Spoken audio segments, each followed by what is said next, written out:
করতেছি।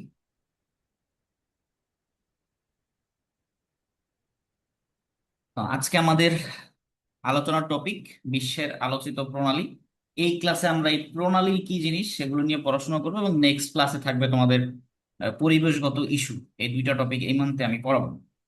তো বিশ্বের আলোচিত প্রণালী পড়তে গেলে আমাদের দুইটা জিনিস আগে জেনে নিতে হবে। একটা হচ্ছে প্রণালী কি জিনিস, আর একটা খাল কি জিনিস। প্রণালীকে চ্যানেল বলা হয় অনেক সময়, এবং যার ইংরেজি শব্দটা হচ্ছে আর কি স্ট্রেইট। তোমরা হরমুজ প্রণালী নিয়ে অনেক কিছু শুনছো রিসেন্ট টাইমে। তো প্রণালী যাকে চ্যানেল বলা হয় বা স্ট্রেইট, আর একটা হচ্ছে খাল মানে ক্যানেল। এখন এই দুটার মধ্যে যেটা জানতে হবে, প্রণালী আর খাল একই জিনিস, যার কাজ হচ্ছে পানি বহন করে নিয়ে যায়। প্রণালী হচ্ছে প্রাকৃতিকভাবে একা একাই তৈরি হয় বা থাকে, আর খাল হচ্ছে যেটা মানুষ খনন করে। আমাদের এলাকাতেও যে খাল আছে সেগুলোকে এই জন্যই খাল বলা হয়। আর প্রণালী একা একাই হয়। তো সাধারণত এরকম থাকে যে এইদিকে দুইটা দেশ থাকে, আর এদিকে দুইটা সাগর থাকে। ওই এক সাগর থেকে আর এক সাগরের যে সংযোগ, যদি মানুষ কেটে খনন করে এরকম সংযোগ দেয়, তখন নাম হবে খাল। আর যদি একা একা প্রাকৃতিক ভাবে থাকে, তখন নাম হবে প্রণালী। তো উদাহরণস্বরূপ হরমুজ প্রণালী, এটা প্রাকৃতিক ভাবেই তৈরি। আবার উদাহরণস্বরূপ হচ্ছে সুয়েজ খাল। এই সুয়েজ খালটা হচ্ছে মানুষের কাটা খাল, মানুষ কাটছে, খনন করছে, করে এরকম দুইটা সাগরকে মিলিত করছে, দুইটা দেশকে আলাদা করছে। দুইটা দেশকে আলাদা করতে হবে নট নেসেসারি, একটা দেশের মধ্যে দিয়ে গেলেও হবে। মূল কথা দুইটা জলপথকে সংযোগ করবে প্রণালী অথবা খাল।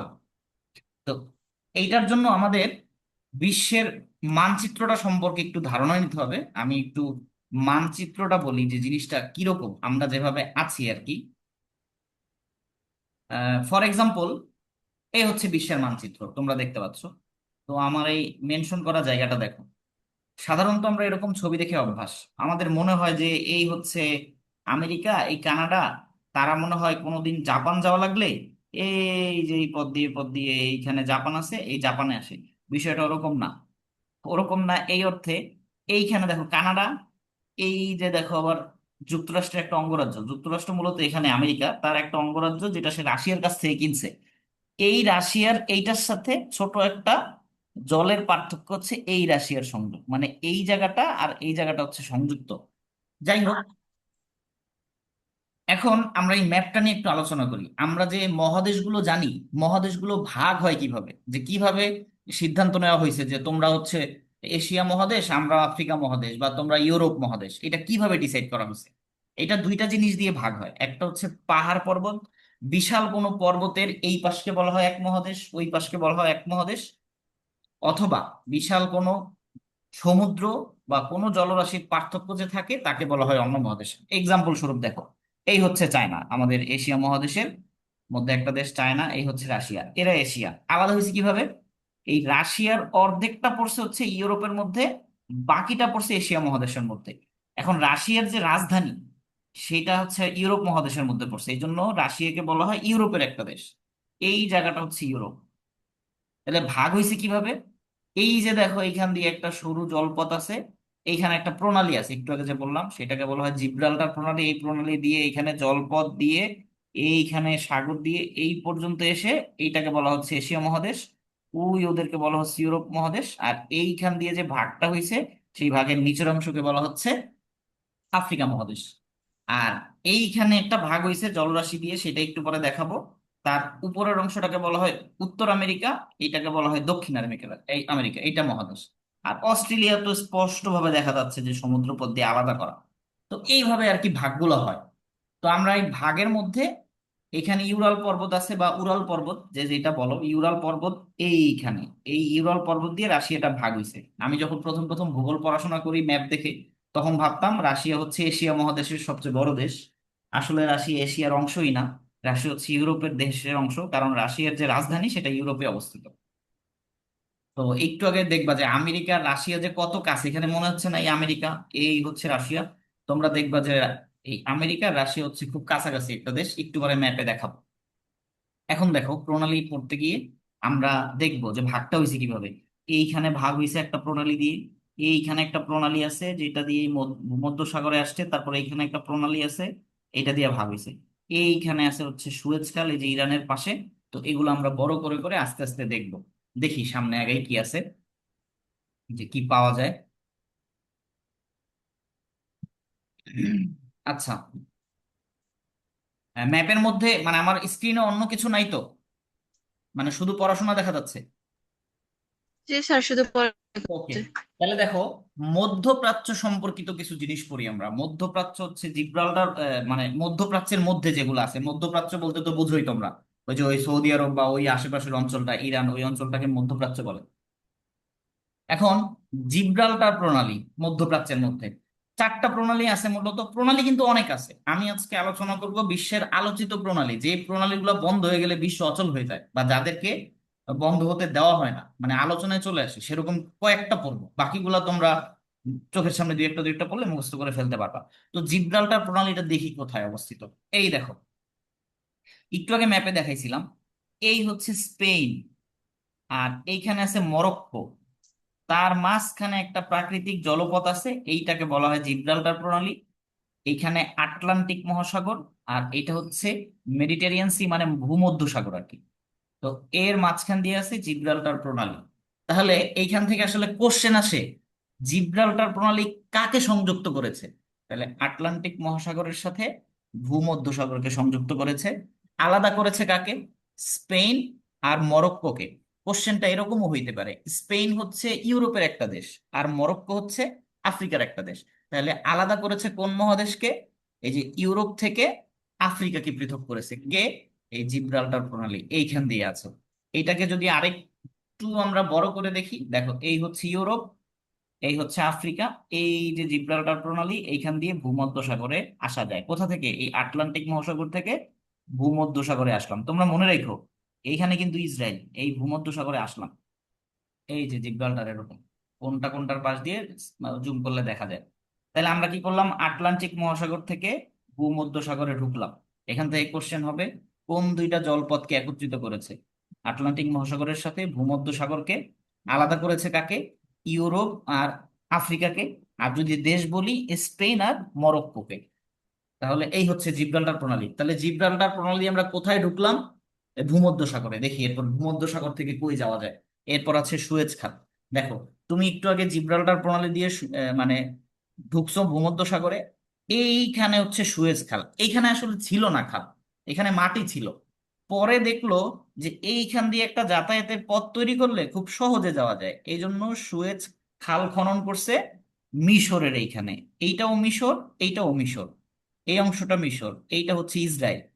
তাহলে এই মিশর, এই মিশর, তার মাঝখান দিয়ে একটা কাটা হয়েছে, তাহলে সুয়েজ খালের মালিককে? মিশর। এটা আসলে আগে আন্তর্জাতিক ছিল, পরে মিশরের প্রেসিডেন্ট জামাল আবদেল নাসের বা গামাল আবদেল নাসের, যেটাই শুনে থাকো, ও করছে কি, 1956 সালে মিশরের এই সুয়েজ খালকে জাতীয়করণ করছে, যে না, এটা মিশরের সম্পত্তি, কন্ট্রোল মিশর করবে, এখান থেকে যদি ট্যাক্স নেওয়া লাগে মিশর নিবে। তো তাহলে কি করলাম, ভূমধ্য সাগর দিয়ে সুয়েজ খাল হয়ে আমরা কিন্তু লোহিত সাগরে চলে আসছি, খেয়াল করো, মিশরের মধ্য দিয়ে ঢুকে লোহিত সাগরে আসলাম। তাহলে এই হচ্ছে আসলে সুয়েজ খালটা। যেহেতু মানুষ খনন করছে, দুই পাশে আসলে এরকম সুন্দর সমান, প্রাকৃতিক হইলে আরো পাহাড় টাহাড় থাকতো। তো এই দিকে কিছুদিন আগে একটা জাহাজ আটকে গেছিল, তোমরা শুনছো, অনেক লম্বা একটা জাহাজ সুয়েজ খালের মধ্যে এভাবে এমন ভাবে আটকাইছে যে ওইটার আর কোনোভাবে সরানো সম্ভব হয় না। পরে এখান দিয়ে মাটি কেটে টেটে তারপর এটাকে বের করা হয়েছে। দীর্ঘদিন আটকে ছিল, অনেক লোকসানের সম্মুখীন হয়েছে সবাই। এই হচ্ছে সুয়েজ খাল, দেখতে এরকম। তো এইবার দেখো সুয়েজ খাল কাজটা করছে কি। জিব্রাল্টার প্রণালী তো প্রণালী, সে প্রাকৃতিক ভাবেই ছিল, এটা দিয়ে যখন ভূমধ্যসাগরে আসছে তখন সুয়েজ খালের জন্য আটকে ছিল। দেখলো যে এই অংশটা যদি কেটে দেওয়া যায়, তাহলে এই যে ইন্ডিয়া বা এশিয়ার এদিকে আসতে আমার রাস্তা হচ্ছে 7200 মাইল। কিন্তু আগে করতে হইতো কি, লন্ডন থেকে যাতায়াত করলে এই পুরা আফ্রিকার এই অঞ্চলটা ঘুরে আসতে তার হইতো 12300 মাইল। কোথায় 7000 আর কোথায় 12000, তাহলে অনেক রাস্তা কমে গেছে সুয়েজ খাল দিয়ে আসার জন্য। এখান দিয়ে আসলাম। তাহলে খেয়াল করো, সুয়েজ খাল দিয়ে এই লোহিত সাগরে আসলাম। এইখানে আবার একটা প্রণালী আছে, সেই প্রণালীটা একটু পরে দেখবো আমরা। সেটা হচ্ছে বাব এল মানদেব প্রণালী। এই হচ্ছে বাব এল মানদেব প্রণালী। এই যে তুমি সুয়েজ খাল, এইখান দিয়ে সুয়েজ খাল দিয়ে লোহিত সাগরে আসলাম, এসে তাহলে সুয়েজ খাল সংযুক্ত করেছে কাকে কাকে? এই ভূমধ্য সাগরের সাথে লোহিত সাগরকে। আর আলাদা করেছে কাকে? এটা মিশরের মধ্য দিয়ে আসছে, দুই পাশে মিশর। এইবার আসো, লোহিত সাগরে আসলা, এসে এই প্রণালী দিয়ে তুমি পার হবা। তাহলে লোহিত সাগর আর এডেন উপসাগরের মধ্যে সংযোগ করছে কে? এই বাবেল মানদেব প্রণালী। আলাদা করেছে কাকে? ইয়েমেন আর জিবুতিকে। যদি মহাদেশ বলি, তাহলে ইয়েমেন হচ্ছে এশিয়া মহাদেশের দেশ, আর জিবুতি হচ্ছে কি আফ্রিকা। তাহলে আফ্রিকাকে এশিয়া থেকে আলাদা করছে, অথবা ইয়েমেনকে জিবুতি থেকে আলাদা করছে। আর সংযুক্ত করেছে লোহিত সাগরের সাথে এডেন উপসাগর। এডেন হচ্ছে একটা উপসাগর। এডেন অপশনে না থেকে আরব সাগরও থাকতো, কারণ এটা হচ্ছে উপসাগর। যদি সাগর বলি, তাহলে লোহিত সাগরের সাথে আরব সাগরকে সংযুক্ত করেছে। এই হচ্ছে বাব এল মানদেব প্রণালী। এদিক দিয়ে আরেকটা প্রণালী আছে, এইটাকে বলা হয় সুয়েজ খাল। এইটা ইরান, এদিকে আছে সৌদি আরব, এটা ইরান, এখান দিয়ে হচ্ছে সুয়েজ খাল। সুয়েজ খাল দিয়ে অবশ্যই এদিকে ঢুকে, এদিকে আর কোথাও যাওয়া যায় না। কিন্তু এই জায়গায় সবার অনেক তেল আছে, সবার অনেক তেল আছে। এই তেল হচ্ছে এখান দিয়ে বের হয়ে এই, সরি এটা সুয়েজ খাল বলতেছিলাম আমি, হরমুজ প্রণালী, সরি। এই যে এটা হচ্ছে হরমুজ প্রণালী, হরমুজ প্রণালী দিয়ে বের হতে হয়। তো হরমুজ প্রণালী দিয়ে এভাবে বের হওয়া যায়, কিন্তু এদিকে যাওয়া যায় না, যার জন্য এখানে যত তেল আছে তারা এই রাস্তা দিয়েই পার হতে হয়। এই জন্য হরমুজ প্রণালী খুবই গুরুত্বপূর্ণ। ইরান হচ্ছে যুদ্ধের কারণে এটা এই জন্য আটকে দিছে, শুধুমাত্র তার বন্ধু রাষ্ট্র যে, বা তার পছন্দের দেশ যে, বা তার পক্ষে যে আছে, তাদের জাহাজকে বের হতে দিচ্ছে। আর যারা আমেরিকার পক্ষে বা ওইপন্থী, তাদেরকে এখান দিয়ে বের হতে দিচ্ছে না। তাহলে আমরা ওইটার একটু গভীরভাবে দেখলে দেখতে পারবো। এটা হচ্ছে এই যে বাবেল মানদেব প্রণালী, একটু জুম করে দেখা গেল। এরপর হচ্ছে হরমুজ প্রণালী। তাইলে এই হরমুজ প্রণালী আলাদা করেছে কাকে কাকে? এই যে ইরানের সাথে সংযুক্ত আরব আরব আমিরাত। কিন্তু জিনিসটা অনেকটা ওই ইরানের মধ্যে ঢুকানো, মানে এখানে দেখতে পাচ্ছ ইরানটা বর্ধিত করা, এই জন্য এটা পুরাটাই ইরানের কন্ট্রোলে আছে। আর এই দুইজনকে আলাদা করছে, এইখান দিয়ে চলে আসতেছে। তো এই হচ্ছে মধ্যপ্রাচ্য বিষয়ক চারটা ছিল, যে মধ্যপ্রাচ্যের মধ্যে কয়েকটা গুরুত্বপূর্ণ প্রণালী বা খাল ছিল, ক্যানেল বা চ্যানেল। এইবার আসো আমরা দেখি এই যে হরমুজ প্রণালী যুক্ত করেছে কাকে কাকে? পারস্য উপসাগরের সাথে ওমান উপসাগরকে। আলাদা করেছে কাকে? সংযুক্ত আরব আমিরাত আর ইরানকে আলাদা করেছে। এবার আসি আমেরিকা সম্পর্ক সম্পর্কে। এগুলো অতটা ইম্পর্টেন্ট না, ফ্লোরিডা বা বেরিং কিন্তু জানা থাকা লাগে। বিশেষ করে এইটা ততটা ইম্পর্টেন্ট না, কিন্তু পানামা খালটা ইম্পর্টেন্ট, এটা নিয়ে কিছু কথা বলবো। তো ফ্লোরিডা প্রণালী দেখো কিরকম। আমরা যদি দেখি ফ্লোরিডা প্রণালী, এই হচ্ছে গালফ অফ মেক্সিকো, মেক্সিকো উপসাগর। ফ্লোরিডার সাথে কিউবাকে আলাদা করেছে। কিউবাটা এই জন্য গুরুত্বপূর্ণ, কিউবা হচ্ছে মানে আমেরিকার পাশে একটা দেশ, যেটা হচ্ছে আমেরিকাকে দেখতে পারে না। মানে ছোট দেশ হইলেও আমেরিকার সামনে আর কি মাথা নত করে না টাইপ দেশ, একদম বাঘের মতো। তো এই জন্য এই এই প্রণালীটা একটু গুরুত্বপূর্ণ বা আলোচনায় থাকে। তো ফ্লোরিডা প্রণালী একটু বড় করে দেখলে হয়, এই হচ্ছে আমেরিকা, এই হচ্ছে আমেরিকার ফ্লোরিডা অঙ্গরাজ্য, আর এই হচ্ছে কিউবা। এর মধ্য দিয়ে যেটা গেছে সেটাই হচ্ছে তোমার ফ্লোরিডা প্রণালী। এটা অতটা আলোচনায় থাকে না। পানামা খাল, এইটা খুব আলোচনায় থাকে। এটার বিশেষ কারণ আছে, সেটা হচ্ছে ভৌগোলিক কারণ, কোনো যুদ্ধ টুদ্ধ কোনো ক্ষমতার কারণ না। যেমন আমি পানামা খালকে যদি একটু দেখাই, পানামা খাল করছে কি, এই প্যাসিফিক প্রশান্ত মহাসাগরের সাথে আটলান্টিক মহাসাগরকে এখান দিয়ে যুক্ত করছে। ভালো কথা। আলাদা করছে কাকে? উত্তর আমেরিকা আর দক্ষিণ আমেরিকাকে দুই ভাগ করে ফেলছে, যে এই তার এই পাশে উত্তর আমেরিকা, এই পাশে হচ্ছে দক্ষিণ আমেরিকা, এরকম দুই ভাগ করে ফেলছে। এইখানটায় আছে আর কি পানামা খাল। তো পানামা খালের এইরকম আর কি পানামা খাল। আমি একটু আলোচনা করে নিলে, এটা হচ্ছে আটলান্টিক আর এটা হচ্ছে প্রশান্ত মহাসাগর। সমস্যা হইলো এক সাগরের পানির উচ্চতা অনেক বেশি, এইখানে কিন্তু খাল, পানামা কিন্তু প্রণালী না, খাল। তার মানে মানুষ খনন করছে। এটা খনন করা খুবই চ্যালেঞ্জিং ছিল, এবং অনেক খরচের বিষয় ছিল। অনেক মানুষও মারা গেছিল, মানে অনেক ঝামেলাপূর্ণ একটা জায়গা, কারণ এখানে পাহাড় পর্বত দুর্গম এলাকা, এটা খনন করতে হিউজ প্যারা খাইতে হয়েছে সবাইকে। যেই জন্য পানামা ইম্পর্টেন্ট, যখন তারা খালটা খনন করলো দেখলো যে এক মহাসাগরের পানি উঁচু আর এক মহাসাগরের পানি নিচু। যখন তারা খালটা খনন করলো, এক মহাসাগর থেকে সব সময় পানি অন্য মহাসাগরে আসে, প্রচুর স্রোত। স্রোতে হয় কি, আশপাশ সব ভেঙে যায়। তাহলে তো ঝামেলা। পানামা এমনিতেই ছোট দেশ, আর এই খাল দিয়ে যদি সব আলাদা হয়ে যায় তাহলে বিপদ। তাহলে কি করতে হবে তারা? তারা খালটাকে চিকন রেখে এরকম লক পদ্ধতিতে হচ্ছে জাহাজ পার করে। এই দেখো সরু একটা জায়গা, সরু একটা জায়গায় এখানে জাহাজ চলাচল করে, মানে জাহাজের ইঞ্জিন চলতে পারে না। এই জাহাজকে করা হয় কি, এই পাশে ক্রেন লাগানো থাকে, ওই ক্রেন হচ্ছে জাহাজকে টেনে পার করে। আচ্ছা, এখন একটা সমুদ্র হচ্ছে নিচু আর একটা হচ্ছে কি উঁচু। এখন কিভাবে পার করে তারা? সিস্টেমটা হইলো এইখান থেকে কিন্তু এই জাহাজটা আসছে, এই যে উঁচু, এই অঞ্চলটা একটু উঁচু আর এটা নিচু, এই লক সিস্টেমে ধরো এই গেট লাগাই দিছে, এখন এইখানকার পানি এখানে যেতে পারবে না, আবার এইখানকার পানি এখানে আসতে পারবে না। জাহাজটা যখন এইখানে উঠানো হইলো তখন এই লকটা খুলে দেওয়া হয়, এই লকটা যখন খুলে তখন এই পানি আর এই পানির হাইট সেম হয়ে যায়, তখন জাহাজ এই পাশে আসে। আসার পর আবার এই লক লাগাই দেওয়া হয়। সে কিন্তু এই পদ্ধতিতে এই ধাপে ধাপে ধাপে ধাপে ধাপে এখানে উঠছে, উঠে তারপর আর এক সাগরে যাইতে হয় আর কি। এরকম লক সিস্টেম। আর এখানে একদম ট্রাফিক লেগে যায়, মানে সিরিয়াল ধরে থাকতে হয় জাহাজের, কারণ খুব লেংদি একটা প্রসেস, এভাবে আস্তে আস্তে আস্তে টেনে টেনে বার করতে হয় এরকম সরু একটা পথ দিয়ে। এটা হচ্ছে পানামা খাল। আগে পানামা খাল যখন ছিল না তখন এই যে পুরা দক্ষিণ আমেরিকা ঘুরে আসতে হইতো, যেটা এখান দিয়ে খুব সহজে চলে আসা যায়। তো এই হচ্ছে পানামা খাল, এই জন্য আলোচনায় থাকে। এই হচ্ছে পানামা খাল মানব সৃষ্টির বিষয়, এটা পাহাড় পর্বত একদম দুর্গম এলাকা ছিল, এই যে ছোট জাহাজ তারা টেনে নিয়ে আসে, অথবা এখানে ক্রেন লাগানো থাকে, ক্রেন হচ্ছে টেনে নিয়ে আসে। এবার আসো ইউরোপ সম্পর্কিত। তো ইউরোপে তোমরা প্রায় শুনবা যে সাঁতার প্রতিযোগিতা হয় আর ইংলিশ চ্যানেল পাড়ি দেয়। দেখো চ্যানেল, একটু আগে বলছি প্রণালীর আরেকটা নাম হচ্ছে চ্যানেল, মানে মানুষ খনন করেনি। তো ইংলিশ চ্যানেল সাঁতরিয়ে পার হয় এরকম শুনবা প্রতিযোগিতা প্রায়, এই জন্য আলোচনায় থাকে। এটা হচ্ছে, এই হচ্ছে ইংলিশ চ্যানেল। এই ইংল্যান্ড এই পাশে, এই পাশে হচ্ছে ফ্রান্স। তো ইংলিশ চ্যানেল হচ্ছে ইংল্যান্ড আর ফ্রান্সকে আলাদা করছে আটলান্টিক মহাসাগরের সাথে, এই যে উত্তর মহাসাগরকে যুক্ত করছে আর কি এখান থেকে। তারা হচ্ছে এই যে এই জায়গাটাই সাঁতার দিয়ে পার হয় আর কি প্রতিযোগিতা করে। তো ইন্টারেস্ট থাকলে আরো দেখবা এরকম হয়। এটা হচ্ছে ইংলিশ চ্যানেল, ইউরোপে অবস্থিত। আর একটা হচ্ছে এই যে ইংলিশ চ্যানেল, আর একটু জুম করে দেখলে আর কি আশেপাশে কোন কোন অঞ্চল আছে সেগুলো দেখা যায়। উত্তর সাগরের সাথে, এই উত্তর সাগরের সাথে আটলান্টিক মহাসাগরকে যুক্ত করছে। এবার আসো বসফরাস প্রণালী, এটা খুব ইম্পর্টেন্ট। এই বসফরাস প্রণালী হচ্ছে তুরস্কের মধ্যে অবস্থিত, খেয়াল করো এইটা হচ্ছে তুরস্ক, এই অংশটাও তুরস্ক। এই যে বললাম মহাদেশ ভাগ হয় কি দিয়ে, এইখান দিয়ে একটা মহাদেশ ভাগ হয়ে গেছে।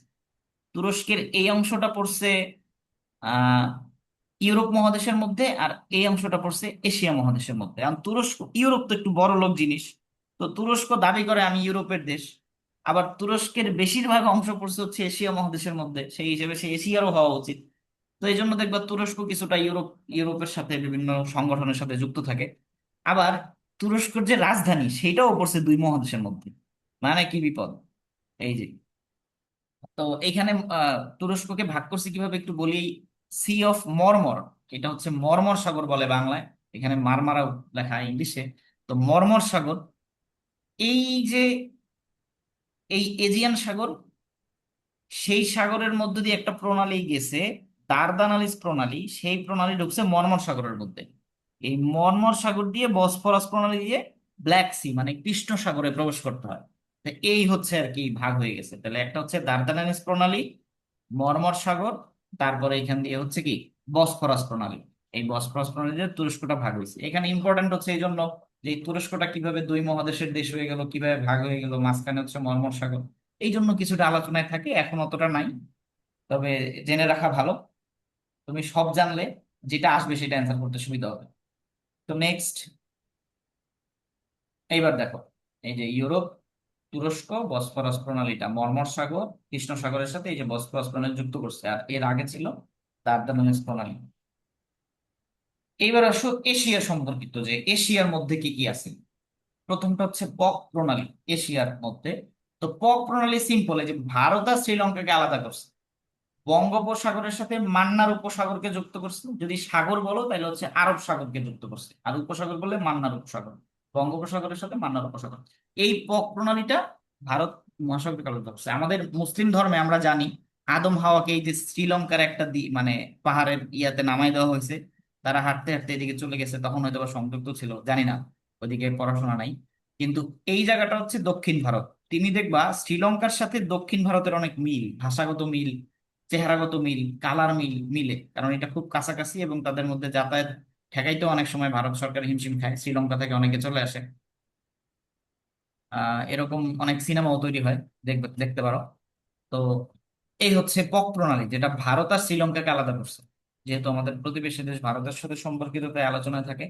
আর একটা হচ্ছে মালাক্কা প্রণালী। মালাক্কা প্রণালী হচ্ছে এই যে, আরো যদি বলি, ইন্দোনেশিয়ার সাথে মালয়েশিয়াকে আলাদা করছে, যে মালয়েশিয়া আর এটা হচ্ছে ইন্দোনেশিয়া। মালয়েশিয়া থেকে ইন্দোনেশিয়াকে পৃথক করছে এই মালাক্কা প্রণালী। ইন্দোনেশিয়া আর মালয়েশিয়া দুইটা মুসলিম দেশ এবং আহ, আহ, এশিয়া মহাদেশের খুবই গুরুত্বপূর্ণ দেশ, কারণ অনেক কিছু এখানে তৈরি হয়।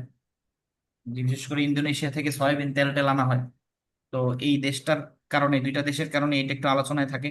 আর এখানে হচ্ছে সিঙ্গাপুর। সিঙ্গাপুর কিন্তু অনেক ছোট। তোমরা যদি সাজেক বা ওই যে কাপ্তাই হ্রদে কেউ ঘুরতে গিয়ে থাকো, সেই কাপ্তাই হ্রদের যে আয়তন, সিঙ্গাপুরের আয়তন অলমোস্ট সেম। মানে বাংলাদেশের একটা হ্রদ, লেকের আয়তন হচ্ছে কাপ্তাই হ্রদ, যেটাই সিঙ্গাপুরের আয়তনের সমান, একটা দেশের সমান। আর কাপ্তাই হ্রদটা তৈরি হয়েছে কর্ণফুলী নদীতে বাঁধ দিয়ে যে বিদ্যুৎ উৎপন্ন করে, বাঁধ দেওয়ার ফলে নদীর পানি জমে পাহাড়ের ফাঁক ফোকর দিয়ে ঢুকে এই কাপ্তাই হ্রদ তৈরি হয়েছে। এই জন্য কাপ্তাই হ্রদ এত সুন্দর। আর সেখানে ওই সময় পাহাড়ি উপজাতিদের অনেক ঘরবাড়ি তলায় গেছিল শুধুমাত্র একটা বাঁধ দেওয়ার কারণে।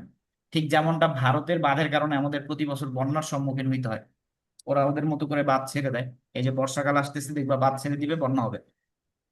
তো যাই হোক, এই মালয়েশিয়া আর ইন্দোনেশিয়াকে আলাদা করছে। একটু জুম করে দেখলে এই যে মালাক্কা প্রণালী, মালয়েশিয়া, ইন্দোনেশিয়া। আচ্ছা, এরপর আছে তাতার প্রণালী। তাতার প্রণালীটা আলোচনায় আছে কেন, এই রাশিয়ার সাথে, রাশিয়ার এই মাথা আর কি, জাপানের কাছে যে মাথা, একদম পূর্বের মাথা, রাশিয়ার সাথে শাখা লিন দ্বীপপুঞ্জকে আলাদা করছে তাতার প্রণালী। এই যে দ্বীপপুঞ্জটা, এই নিচে আছে জাপান। তো এই যে জাপান লেখা দেখতেছো, এই জাপান আর রাশিয়ার মধ্যে একটা বিরোধ আছে এই এই দ্বীপটা নিয়ে। সেই বিরোধের জন্য এই তাতার প্রণালীটা একটু আলোচনায় থাকে, অতটাও ইম্পর্টেন্ট না, তবে জানবা।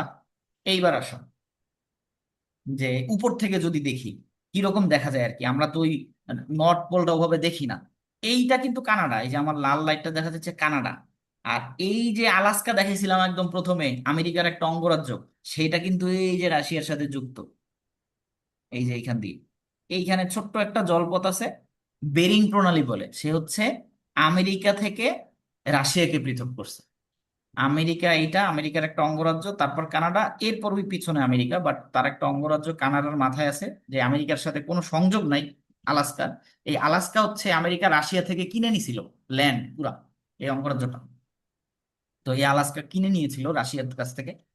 আহ, আর এই যে একটা প্রণালী দিয়ে আলাদা হচ্ছে একটা কি বলে, বেরিং প্রণালী। এখন এটা, এই ছবিটা দেখাচ্ছি কেন, এই যে সুয়েজ খাল পরে আসলাম, এই আটলান্টিক মহাসাগর থেকে জিব্রাল্টার প্রণালী দিয়ে সুয়েজ খাল দিয়ে এইভাবে যে আসলাম, সেই রুট দিয়ে আসতে হয়। কিন্তু এই আমেরিকার মাস্তানি কমে যায় যখন এই সুয়েজ খাল বন্ধ করে দিবে। যে সুয়েজ খাল বন্ধ করে দিবে ইউরোপ থেকে পণ্য আসার ক্ষেত্রে আর কি, আহ, বন্ধ করে দিবে, কারণ মিশরের হাতে ক্ষমতা। তখন তারা কি করবে, তারা চেষ্টা করতেছে যে এইখান দিয়ে যাওয়া যায় কিনা, এই যে এখানে চায়না, বাংলাদেশ, ইন্ডিয়া, যে এই পথ দিয়ে আসা যায় কিনা, তাইলে আর সুয়েজ খালি ব্যবহার করা লাগলো না, আমরা এই যে নর্থ পোল দিয়ে চলে আসবো। কিন্তু সমস্যা হলো এখানে সারা বছর বরফ পড়ে থাকে, জাহাজ চলতে খুবই সমস্যা হবে, বরফ দিয়ে আসাটাই হচ্ছে চ্যালেঞ্জিং। আমরা হয়তো এখান দিয়ে খুব সহজে আসা যেত। তো এইটা হচ্ছে বেরিং প্রণালী, একটু পরে আলোচনা করব। এই যে বেরিং প্রণালী, এই যে দেখতে এরকম, এই হচ্ছে আমেরিকা, আমেরিকার এই অঙ্গরাজ্যের এই মাথা, আর এই হচ্ছে রাশিয়া। এই বেরিং প্রণালী দিয়ে, হ্যাঁ আলাদা, সুয়েজ খালের বিকল্প হিসেবে ইউজ করা যায়, খালি বরফের জন্য পারে না, ওইখানে বরফ না থাকলে পারতো। ছোট একটা ক্লাস, এই ছিল আমার আলোচনার বিষয়। এখন তোমরা বলো যে তোমাদের কোনো কোশ্চেন আছে,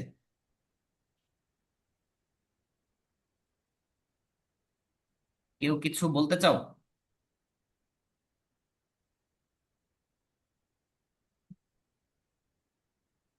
যদি কারো কোনো কথা না থাকে তাহলে ক্লাস আজকে এ পর্যন্তই। আমি এই মাসে আন্তর্জাতিকের উপর আরেকটা ক্লাস নিব। ওই ক্লাসটা খুবই গুরুত্বপূর্ণ এই অর্থে যে আন্তর্জাতিক আর বাংলাদেশ তোমরা মজা পাও না কেন, সবাই পড়া শুরু করে হচ্ছে বড় একটা টপিক। যেমন তোমরা বাংলাদেশ যখন পড়তে যাও, ওই যে ইতিহাস, পাল, সেন, এইসব পড়তে পড়তে মুখস্থ করতে লাগে বিরক্ত। অথচ ওইখান থেকে তো আর সব কোশ্চেন হবে না। আন্তর্জাতিকেও তাই, আন্তর্জাতিক তো পুরো সমুদ্র, যে কি পড়বো আর কি বাদ দিব। আজকে আমি ভূগোলের টপিক পড়ালাম, নেক্সট দিন আন্তর্জাতিকের টপিক পড়াবো। তো ছোট একটা টপিক, পরিবেশগত ইস্যু, কিন্তু সেখান থেকে কোশ্চেন হয়ই। এরকম টপিক ধরে ধরে কিছু জিনিস তোমরা পড়লে তোমাদের কাছে সোজা হয়ে যাবে। আমার সময় আমি যখন পড়া শুরু করি তখন ওই যে সব পড়তে যাচ্ছিলাম, পরে দেখি যে পড়া শুরু করি কিন্তু শেষ তো খুঁজে পাই না, কোথায় গিয়ে শেষ করব।